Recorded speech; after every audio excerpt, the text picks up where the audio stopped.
Hi అండి. నేనైతే మా పిల్లలకి ఫ్రాక్ కుడదామని చెప్పేసి మా పాపకి నేను ఒక బ్లౌజ్ పీస్ అలా ఉండిపోతే దాన్ని నేను కట్ చేశాననమాట. ఆ క్లాత్ కూడా కొంచెం బరకగా ఉంటదనమాట. అంటే కొంచెం గరుగ్గా ఉంటది.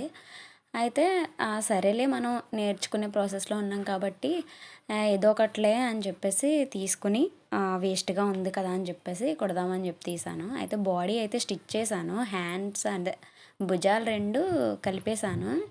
కలిపేసి హ్యాండ్ అటాచ్ చేసేసి కిందన కుచ్చులు పెట్టేసి కుట్టేద్దాం అని చెప్పేసి మంచి బాగుంది వస్తుంది అని చెప్పేసి చూసారు కదా! హ్యాండ్ అటాచ్‌మెంట్ చేసినప్పుడు కూడా అక్కడ